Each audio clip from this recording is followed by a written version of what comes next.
अस्सलाम वालेकुम नाज़रीन, टू द पॉइंट के साथ मैं हूं मंसूर अली खान। प्रोग्राम में आपको खुशामदीद कहेंगे।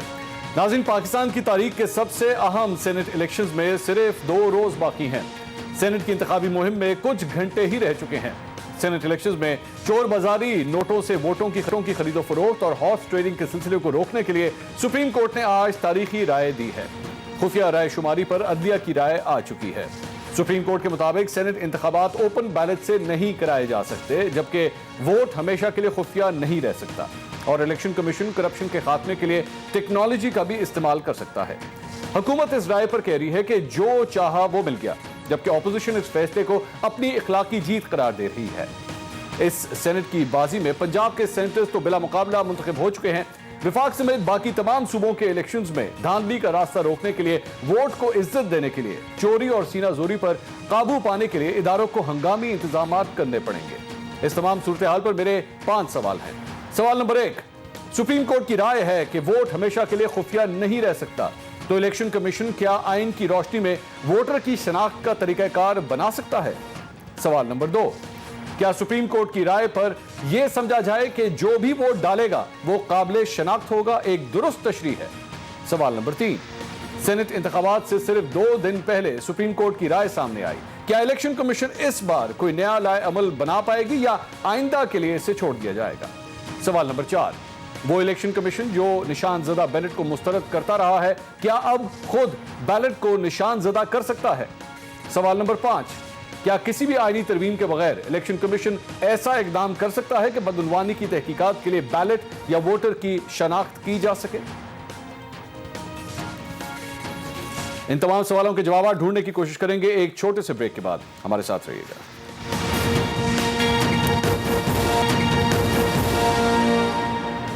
नाज़रीन, welcome back after the break. Supreme court की जानिब से सेनेट इलेक्शंस का फैसला, ऑपोजिशन इसे अपनी जीत करार दे रही है, जबकि हुकूमत इसे अपनी जीत करार दे रही है। आखिर जीता कौन है, होने क्या जा रहा है सेनेट इलेक्शंस में, इसी पे मजीद बात करेंगे। अपने पैनलिस्ट का इंट्रोडक्शन कराता हूं। पाकिस्तान तहरीक इंसाफ से फारूक हबीब साहब हमारे साथ मौजूद हैं। मुस्लिम लीग नवाज से मोहम्मद जुबैर साहब हमें ज्वाइन कर रहे हैं और पाकिस्तान पीपल्स पार्टी से ससी पलेजो साहिबा आज हमारे साथ मौजूद हैं। सबसे पहले जरा हुकूमत के पास चलते हैं, उनसे बात करते हैं।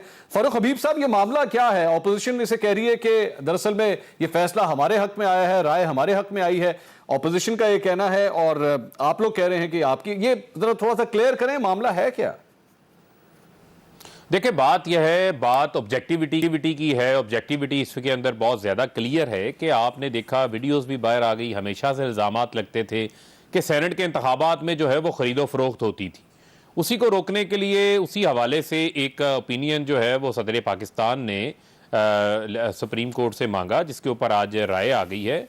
और उस राय के अंदर बड़ा वाज़े उन्होंने कर दिया है कि जो बैलेट की आप देखें कि जो सीक्रेसी है वो हतमी नहीं है, उसको एब्सोल्यूट नहीं उन्होंने कहा। इसी तरह उन्होंने कहा कि आप टेक्नोलॉजी का इस्तेमाल कर सकते हैं। इलेक्शन कमीशन के पास आर्टिकल 218 के तहत लामहदूद पावर्स हैं, जो इंतखाबात को उन्होंने कंडक्ट करना है, ऑर्गेनाइज करना है fairly, justly, according to the law. और ऐसी उन्होंने इकदामात लेने हैं कि जो गार्ड करें, वर्ड गार्डेड का यूज़ हुआ है कि गार्ड करें करप्ट प्रैक्टिसेस को। यानी ये नहीं हो सकता कि चोरी हो गई तो आप चोर को ढूंढने चलें। वो कहते हैं कि चोरी हो ही ना, चोरी होने से पहले उसको रोका जाए। तो ये सुप्रीम कोर्ट ने बड़ा वाज़े कर दिया है इसके अंदर। और मैं समझता हूँ कि इसके अंदर अब जो बोलियां लगती थी, जो ज़मीरों के सौदे होते थे, जो वीडियोस भी सामने आई, पैसा चलता था, उसको रोकने के लिए अब जिम्मेदारी इलेक्शन कमीशन के ऊपर आ गई है। और इलेक्शन कमीशन को उसके ऊपर अब इकदामात ले रहे हैं, जिसके ऊपर उनका इजलास भी जारी है। और यकीनन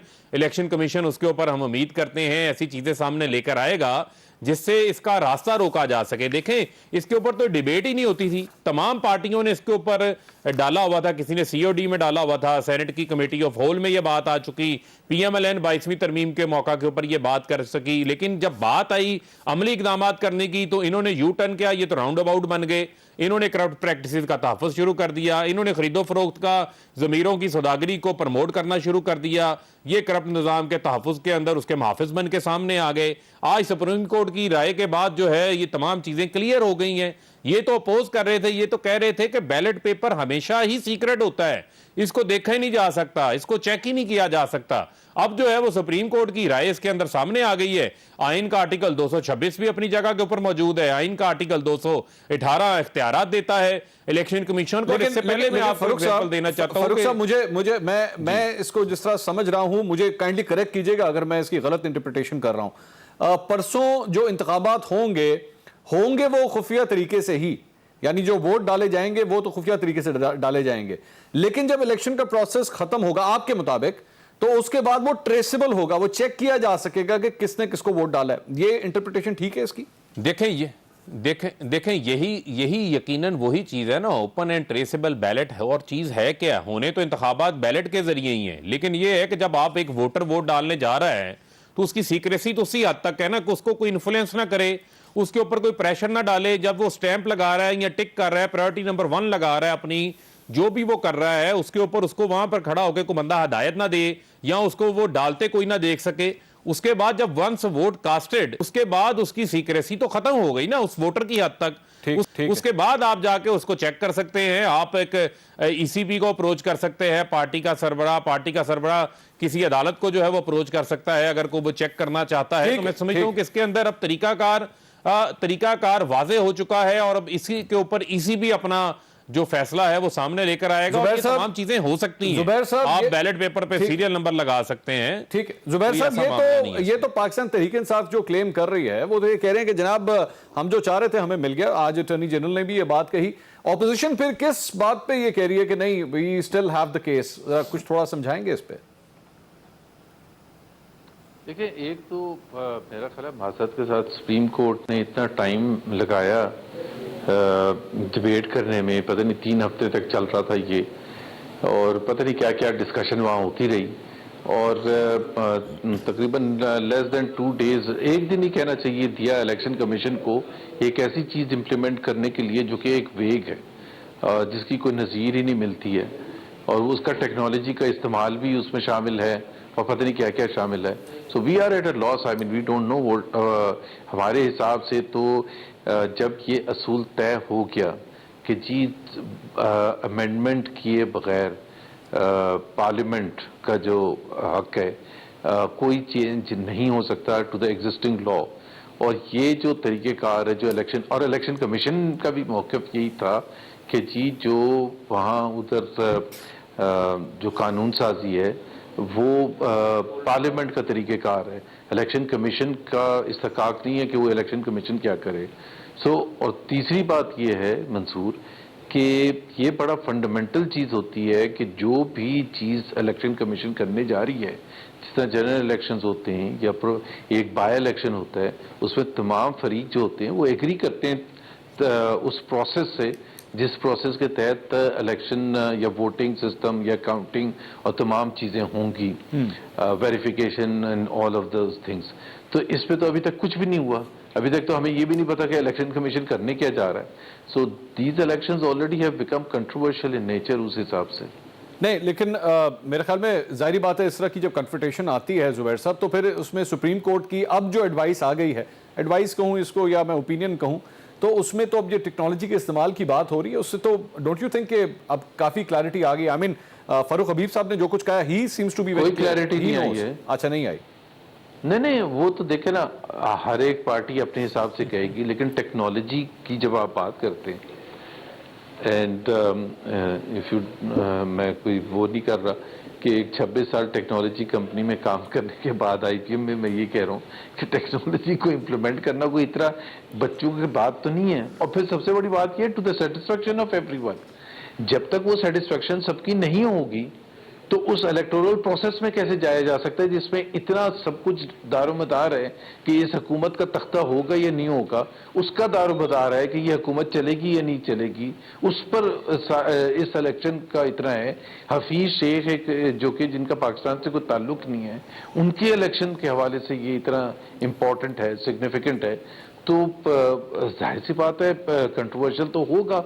क्या हम इतने आराम से, अच्छा मैं तो अपनी बात थोड़ा कर रहा हूँ, इलेक्शन कमीशन कल को जो भी फैसला करती है कि क्या वो टेक्नोलॉजी होगी या नहीं होगी, और उनका पॉइंट ऑफ व्यू ये भी हो सकता है सुप्रीम कोर्ट के पास वापस जाने का कि जी ये तो जो टेक्नोलॉजी आपने कहा है ये तो हमारे लिए मुमकिन नहीं है कि हम एक दिन में उसको इम्प्लीमेंट करें, मिसाल के तौर पर।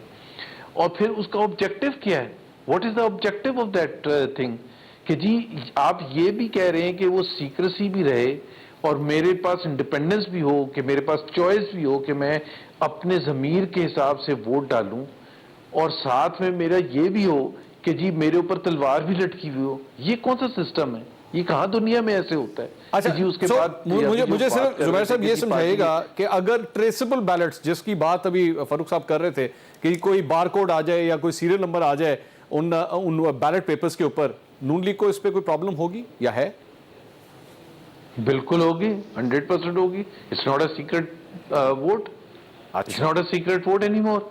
ये तो आपने उसको कह दिया कि भाई what is the difference between show off hands and N identification, कि जिसमें ये मोहम्मद जुबैर ने किसको वोट डाला है वो पता चल जाए, व्हाट इज द डिफरेंस?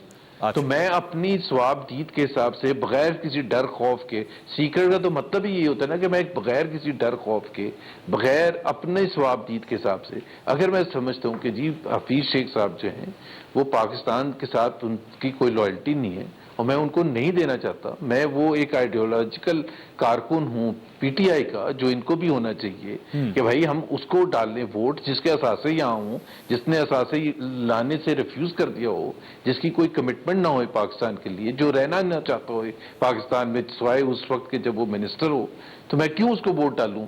इससे अच्छा ये नहीं है कि मैं उसको हरवा के असद उमर को वापस लेके आऊं एज फाइनेंस मिनिस्टर।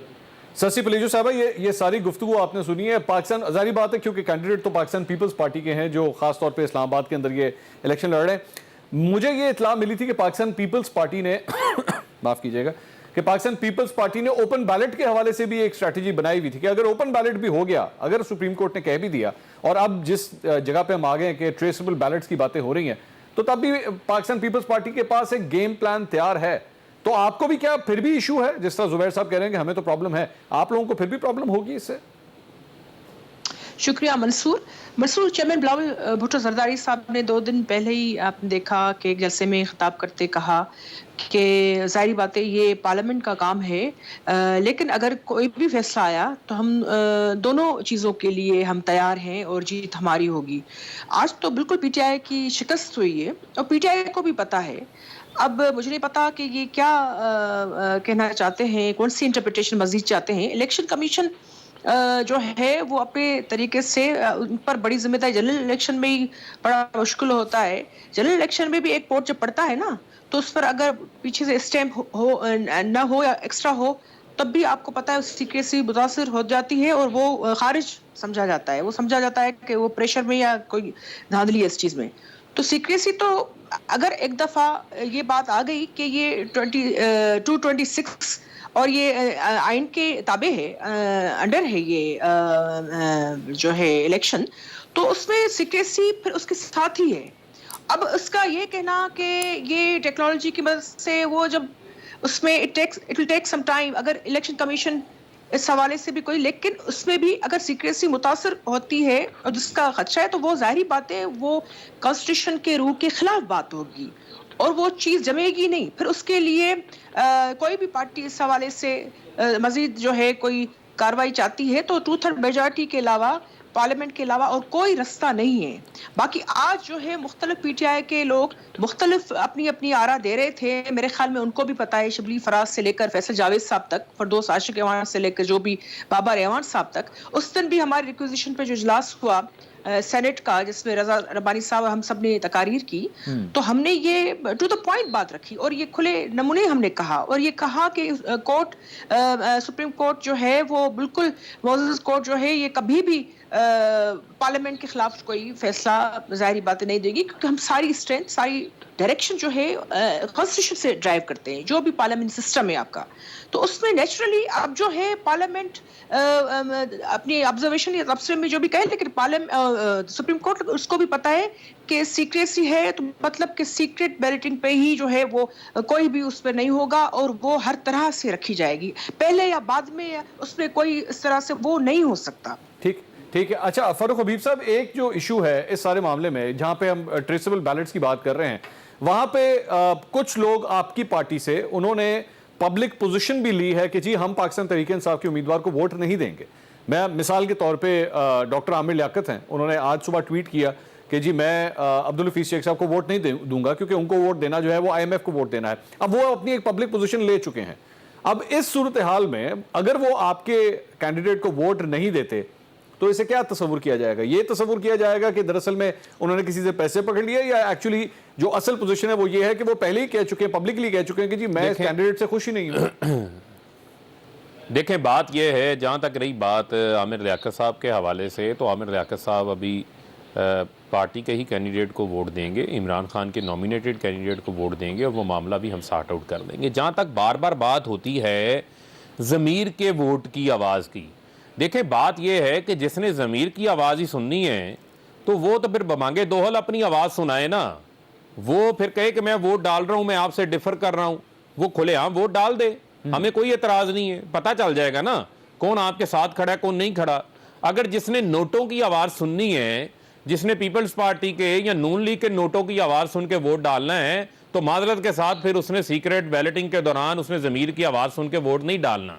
दूसरी बात जो बार बार यहाँ पर की जाती है कि जनाब हफीज़ शेख साहब पाकिस्तान से कोई ताल्लुक नहीं है, खुदा का खौफ करें। यार आप लॉयल्टी के सर्टिफिकेट बांटना बंद करें। जितनी बातें आपने हफीज़ शेख के मुतल्लिक की हैं वो सारी बातें नवाज शरीफ के ऊपर फिट होती हैं। जब इक़्तिदार होता है मुल्क में आ जाते हैं, जब इक़्तिदार से बाहर होते हैं मुल्क से बाहर चले जाते हैं। जायदादें उनकी भी बाहर हैं, सब कुछ उनका भी बाहर है, इलाज भी उनका बाहर है, डॉक्टर भी उनके बाहर हैं, सब कुछ उनका बाहर है। फिर वही म्यार आप नवाज शरीफ के लिए भी रख लेना, उनको अपना लीडर कहना छोड़ दें। दूसरी बात यह है कि ये ओपन एंड ट्रेसेबल की बात सबसे पहले आप लोगों ने शुरू की थी 2006 के अंदर जब COD साइन हुआ था। या उस वक्त आप लोग नाहल थे, उस वक्त बेवकूफ़ी कर रहे थे, या आज आप लोग अक्लमंदी कर रहे हैं, आप इसकी मुखालफत कर रहे हैं। यहां भी आपका खुल के तजाद नजर आता है। बात यह है कि आज अगर सुप्रीम कोर्ट की एक राय सामने आ गई है, उसमें बड़ा वाज़े लिखा हुआ है। अब भी अगर किसी को नजर नहीं आता तो फिर मैं ये कहने के लिए हकबा जानिब हूं कि यहां पर ये मुहाफिज बने हुए हैं करप्ट निज़ाम के, ये मुहाफिज बने हुए हैं ज़मीरों के, सौदागरों के। ये तहफ़्फ़ुज़ चाहते हैं इस निज़ाम का जिसमें पैसों के जरिए सेनेटर मुंतखब होकर आए, जमहूरियत को कमज़ोर किया जाए, जमहूरियत का मजाक उड़ाया जाए, पाकिस्तान के आइन की, पाकिस्तान के कानून की नफ़ी की जाए। फिर ये कहते हैं कि कानून में तब्दीली नहीं हो सकती। मैं सिर्फ आपको एक मिसाल देना चाहता हूँ। 2018 के इंतखाबात से कबल इलेक्शन कमीशन ने नॉमिनेशन पेपर्स के अंदर तब्दीली की, असासों वाला मामला उन्होंने बाहर निकाल दिया। आप ही के दोस्त हबीब अकरम साहब जो है उसको लेके अदालत के अंदर चले गए।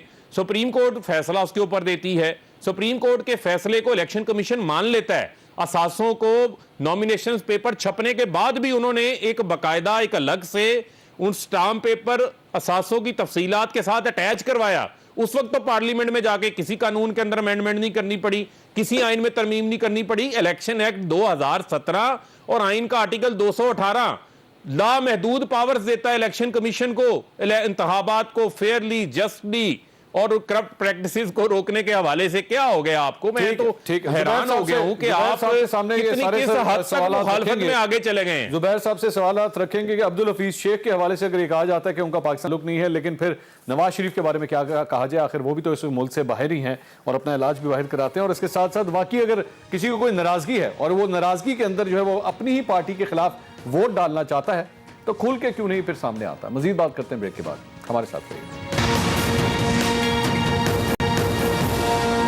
Welcome back after the break. Break पे जाने से पहले फारूक हबीब साहब ने कहा कि अगर किसी की नाराजगी है तो ओपनली आए, सबके सामने कहे कि हाँ जी पार्टी से मैं नाराज हूं और मैं नहीं वोट डालना चाहता। नवाज शरीफ साहब के ऊपर भी उन्होंने तनकीद की। जुबैर साहब क्या कहेंगे इसके ऊपर? वाकई अगर किसी को नाराजगी है तो खुल के बोले, और नवाज शरीफ साहब वाले पॉइंट पे भी जरा जवाब दे दीजिएगा।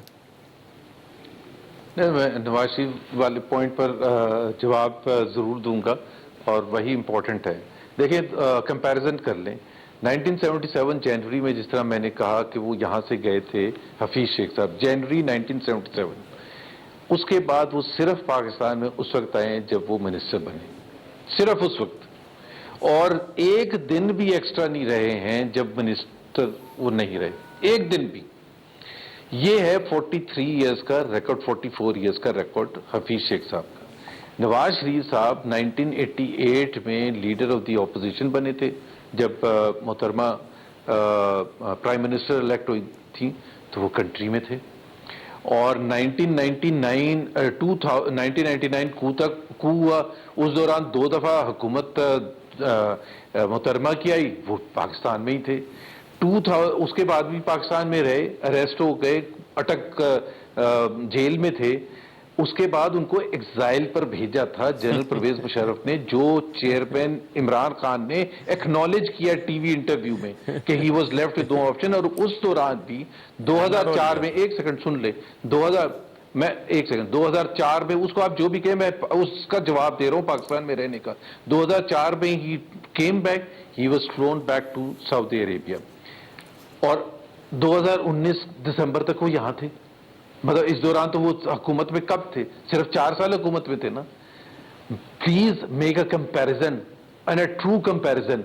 कि मैं हैरान हूं फर्रुख साहब पर कि वो कह रहे हैं कि वो एक आइडियोलॉजिकल वर्कर, कमिटेड वर्कर, जो बिलीव करते हैं उस आइडियोलॉजी में जो पीटीआई की है, इमरान खान की है, असासों का भी बता दें जुबैर साहब। उसके बदले ये कह रहे हैं कि हम आईएमएफ का भेजा हुआ बंदा, आईएमएफ का भेजा हुआ बंदा जिसका इनकी पार्टी की आइडियोलॉजी से कोई ताल्लुक नहीं है, उसको प्रेफर करूंगा। This election is between Asad Umar and Hafeez Shaikh, एक आईएमएफ का भेजा हुआ जो पहले पीपल्स पार्टी का भी रह चुका मिनिस्टर, उससे पहले मुशर्रफ का भी रह चुका है, उससे पहले सिंध का फाइनेंस मिनिस्टर भी रह चुका है। मतलब उसकी कोई आइडियोलॉजी ही नहीं है। तो ये कहां गई आपकी आइडियोलॉजी? कहां गई वो बड़ी बड़ी बातें बढ़ के जो मारते थे आपके चेयरमैन के, जी असासे वापस लेके? वो असासे डिक्लेयर नहीं करते, लाने की तो छोड़ दें। तो मतलब आप क्या कंपैरिजन कर रहे हैं? नहीं, लेकिन जुबैर साहब, फारूक साहब कह रहे हैं कि जरा एसेट्स का भी बता दीजिए। नवाज शरीफ साहब का भी तो बिजनेस आखिर उसी तरह बाहर ही है ना। तो अब्दुल शेख साहब के अकाउंट्स भी बाहर हैं, दुबई के अंदर अकाउंट्स हैं उनके। मैं आपको बता देता हूं, मैं आपको बता देता हूं, 99% एसेट्स, एक तो नवाज शरीफ तो पिछले 40 साल से यहाँ एसेट्स डिक्लेयर कर रहे हैं, टैक्स रिटर्न्स। मुझे एक साल बता दें, except for those years when he was in exile, एक साल बता दें जब उन्होंने अपने असासे ना डिक्लेयर किए, इंक्लूडिंग दोज एसेट्स जो उनके पाकिस्तान से बाहर हैं। पाकिस्तान से बाहर असासे रखने पर किसी को कोई प्रॉब्लम नहीं है, वो तो जहांगीर तरीन के भी हैं, वो तो और भी बहुत से लोगों के उनके। पॉइंट ये है कि आप एक असासा भी यहां ना रखें। नवाज शरीफ की तो सारी इनकम ही यहां से आती है। पिछली दफा उनको उड़ाया किस बात पर था? लेकिन जुबैर साहब, उन्होंने अब्दुल हफीज शेख साहब के असासे पाकिस्तान में भी हैं सर, पाकिस्तान में भी हैं, उनकी पाकिस्तान में जमीन है, यहाँ पे खान यार बात जमीन है। और पाकिस्तान में यार एक तो ये जो हफीज शेख साहब के मैं सुन के थक गया हूं कि जी मेरे दादा इतने पाकिस्तान मूवमेंट पे खालू ये करते थे। हम खालू और दादा की बात नहीं कर रहे हैं, हम हफीज शेख साहब की बात कर रहे हैं और उस कमिटमेंट की बात कर रहे हैं जो क्या हमारा मुल्क इतना खराब है कि एक शख्स, अभी बाय द वे अभी हम हफीज शेख पर जरा रुक जाएं तो ज्यादा इंपॉर्टेंट है। एक शख्स जो कहता है कि ये मुल्क इतना खराब है, इतना खराब है कि जिस दिन मेरे कार से झंडा उतरेगा मुझे आपने टिकट कटा के बाहर भेज दें, मैं एक रात भी नहीं रह सकता इस मुल्क में, मेरे पास इतने भी दमखम नहीं है। उसको फर्रुख हबीब साहब प्रेफर कर रहे हैं ओवर असद उमर कि जी नहीं, असद उमर को नहीं मैंने बनने देना। चले गिलानी साहब पे बात कर लेते हैं, तो हफीज शेख को बनने देना। जी ठीक है, मैंने आपको चॉइस गिलानी साहब पे बात कर लेते हैं, मंसूर अली खान कर लेते हैं सर, उनसे भी बात करते हैं।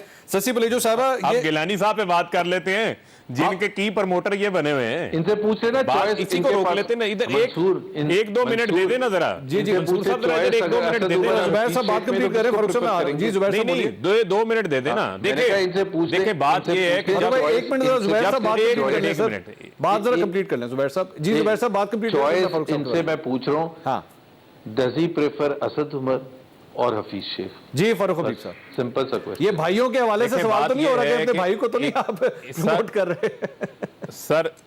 सर जुबैर साहब जितनी मर्जी दलीलें दे लें, घुमाना नहीं जवाब, ये है कि घुमाना नहीं जवाब। सुन लेना, सुन ले जरा। असद उमर साहब सुन लें, असद उमर साहब जो हैं वो उम्मीदवार नहीं है सेनेट के, वो मुंतखब रुकन है, वो मुंतखब होके आना पसंद करते हैं और इस्लामाबाद के लोगों ने उनको सुन लें, इस्लामाबाद के लोगों ने फाइनेंस मिनिस्टर के तौर पर है और भाई वो प्लानिंग में है पूरे मुल्क। मैं फाइनेंस मिनिस्टर के सवाल पूछ रहा हूं, आप प्लानिंग की। और भाई सुन लेना, उसका फैसला, और सुने उसका फैसला इमरान खान ने करना है, कौन सा बंदा कहां मिनिस्टर होगा। मुझे पता है कि आपका दुख बहुत बड़ा है, आपको पंजाब से सेनेट का टिकट नहीं मिला। अब जरा मेरी बात सुन लें, मामला यह है कि गिलानी साहब की तरह बात पे आ जाए ना।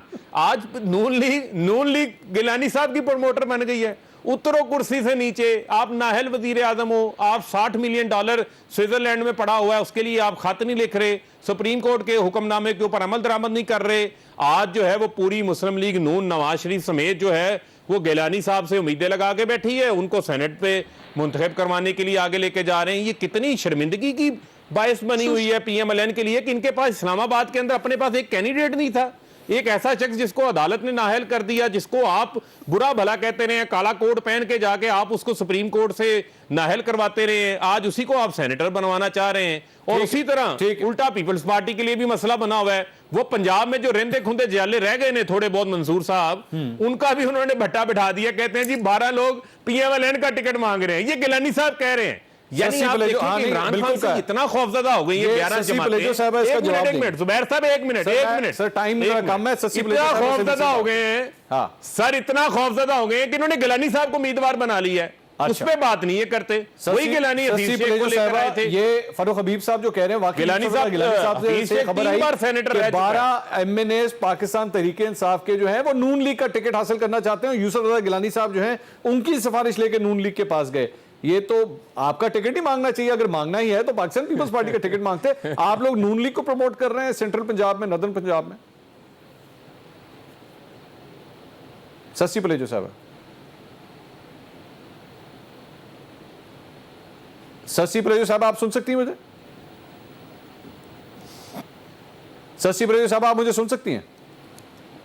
जी जी मैं सुन रही हूँ अभी। अच्छा, फारूक हबीब साहब कह रहे हैं कि यूसुफ रजा गिलानी साहब 12 MNAs जो PTI के थे उनकी सिफारिश लेके नून लीग के पास गए कि जी ये टिकट मांग रहे हैं, इनको टिकट दे दें। तो आपकी पाकिस्तान पीपल्स पार्टी जो है वो अब इतनी कमजोर हो गई है पंजाब में कि उसे नून लीग को सपोर्ट करने की जरूरत पड़ गई है, नून लीग के लिए सिफारिशें लेके जा रहे हैं। पहली बात, फारूक हबीब साहब को पता है कि PTI बहुत बौखलाहट का आलम है PTI की तरफ, और हौसले उनके खता हो चुके हैं। ज़मीनी इंतखाबात में उनको शिकस्त का सामना करना पड़ा। PDM के प्लेटफॉर्म से हौसले उनके खता हैं, और उनको पता है कि PDM एक मजबूत तरीके से आगे जा रही है, बढ़ रही है। और जलसे जुलूस के बाद हमारा जो ये मार्का है सेनेट इलेक्शंस, ये पहली दफ़ा हम सारे इकट्ठे होकर, जिनको उन्होंने विक्टिमाइजेशन का जो है बार बार निशाना बनाया, टारगेट किया, अपोजिशन लीडर से लेकर हर जगह कटेड़े में खड़ा किया, उसके बावजूद हमने न सिर्फ सर्वाइव किया, हम खड़े रहे। अब हम उनसे मुकाबला कर रहे हैं और उनको शिकस्त देने जा रहे हैं। ज़मीनी में भी हमने उनको शिकस्त दी है। हमने अभी जो ये सुप्रीम कोर्ट में उन्होंने जो है आइन के हाथों शिकस्त खाई है, और अब जो है ये बिल्कुल हम कलेक्टिव विजडम के साथ बढ़ रहे हैं। और यूसुफ रजा गिलानी साहब जो है हमारे मुश्तरका, सिर्फ पीपल्स पार्टी की नहीं, मुश्तरका है उम्मीदवार, और नून लीग या पीपल्स पार्टी बिल्कुल माजी में हरीफ रह चुके हैं। लेकिन सस्सी पलेजो साहिबा से हमारा राब्ता मुनक़ता हो गया। जुबैर साहब इस सवाल का जवाब वैसे आप भी दे सकते हैं। ये क्या सिचुएशन है कि पाकिस्तान पीपल्स पार्टी जो आपके पास सिफारिश लेकर आई कि जनाब टिकटें दे दें 12 MNAs को? इल्जाम तराशों की हम क्या? अच्छा, सस्सी साहब आ गई वापस। जी सस्सी साहब आपकी बात कंप्लीट हो गई? जी जी जी। ये हर जगह उनको शिकस्त का सामना करना पड़ा है, हर जगह उनको पसवाई मिली है, ज़मीनी इंतखाबात से लेकर और सुप्रीम कोर्ट तक। अब जो है ये किसी भी अफवाह को सामने लेकर ये समझते हैं कि मीडिया में 4 घड़ियां उनको मिल जाएंगे कि ये अपनी चीज़ जो है वो सेल करने शुरू हो जाएंगे। लोग कोई चीज़ उनकी जो है आर्गुमेंट वो बाय नहीं कर रहे। लोग, उनको पता चल चुका है कि घर जाने वाले हैं, उनको पता चल चुका है कि सेनेट या दूसरी जो भी चीज़ें हों, ये एतमाद की बात होती है, और हमें लोगों ने एतमाद किया है। और जो हमारे वोटर्स हैं पार्लियामेंट के अंदर, वो समझते हैं कि 2 उम्मीदवारों में क्या फ़र्क है। वो समझते हैं कि किसके हाथों पाकिस्तान जो है वो आगे की तरफ जो है मजीद जो है वो तरक्की की तरफ चल सकता है। ठीक है। जुबैर साहब ये सवाल वैसे आप लोगों के लिए, यूसुफ रजा गिलानी साहब जो है सिफारिश लेके आप लोगों के पास आ रहे हैं कि जनाब 12 MNAs को टिकट्स दे दें, ये सूरत हाल हो रही है? देखिए, ये तो तशवीशनाक बात PTI के लिए है कि वो बेचारे MNA कह रहे हैं कि हमें किसी ना किसी तरह से हमारा फ्यूचर तो सिक्योर नहीं है।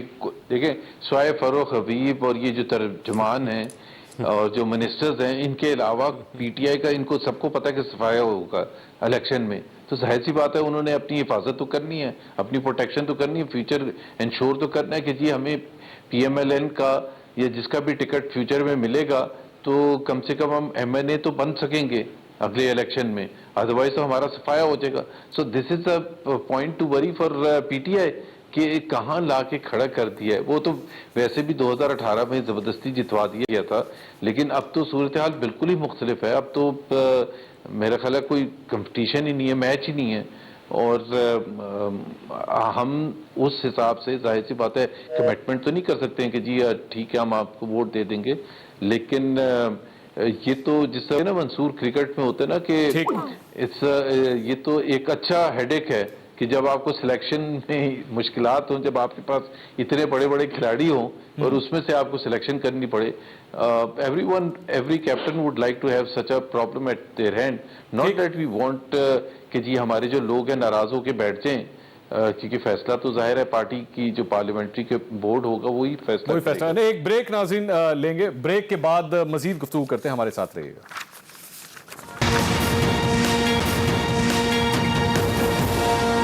नाज़रीन welcome back after the break. सियासी जोड़ तोड़, सेनेट के इलेक्शन, सुप्रीम कोर्ट का फैसला, इसी बारे में हम बात करें।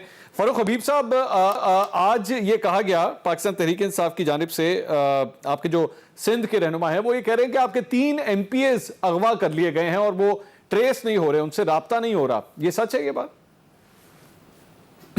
देखिए, बात यह है कि अभी खुर्रम शेर जमान साहब हमारे वहाँ से MP हैं और एक ज़िम्मेदार आदमी हैं, उनकी जानिब से ये बात सामने आई है और वही बातें हैं जो बातें हो रही थी, जी हम सरप्राइज़ देंगे, ये करेंगे, वो करेंगे। अब देखें, बात पुरानी हिस्ट्री के ऊपर भी अगर मैं चला जाऊँ तो यहाँ पर खरीदो फरोख्त का बाजार। अच्छा फारूक साहब, एक मिनट ठहरिएगा, एक मिनट काइंडली जरा होल्ड कीजिएगा, एक मिनट। एतजाज एहसन साहब हमारे साथ टेलीफोन। एतजाज साहब अस्सलाम वालेकुम, आप मुझे सुन सकते हैं? एतजाज साहब आप मुझे?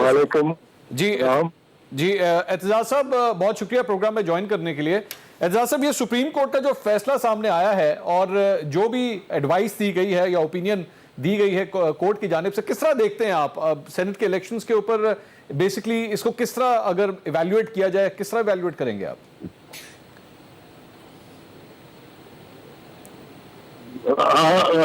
एक्चुअली मैं ये समझता हूँ कि सुप्रीम कोर्ट का फैसला जो है इसमें कुछ तो इबाम है, और पहली तो बात यह है कि एक चीज मुझे इसका अंदाजा नहीं है, आपको मैं अर्ज कर दूं साफ कि एक ये ओपिनियन है जो सदर ने मांगी थी ओपिनियन, तो ओपिनियन क्या कुछ दूसरी तौर पे दी जा सकती है, इसका पहले मुझे तो तजर्बा नहीं है कि ओपिनियन, वो जजमेंट तो सुप्रीम कोर्ट करते हैं कि, और हाई कोर्ट भी करता है, शॉर्ट ऑर्डर आज दे दिया और reason to be recorded later, वो शॉर्ट ऑर्डर दे दिया जो पार्टी में अगर किसी का घर मुस्मार होता हुआ रुकना है तो वो फौरन रुक जाए, किसी से उससे अमल दरामद शुरू हो जाए for reason to be given later. But एक ओपिनियन, प्रेसिडेंट को आपने ओपिनियन देनी है, वो ओपिनियन किस तरह जुज़वी हो सकती है? वो ओपिनियन क्या होगी जिसमें आपने फाइनल जो नतीजा तो वो बता दिया है, और उसके जो रीजन फॉर दैट है, वो फॉर दैट लॉजिकल ओपिनियन में तो आपको सब कुछ देना पड़ेगा, और प्रेसिडेंट को तो आप नहीं कह सकते ठहरे जी आपको मैं बता देता हूँ मेरा नतीजा क्या है, मैंने निकाला है, पर क्यों इस नतीजे को अखज़ किया ये मैं आपको बाद में बताऊंगा।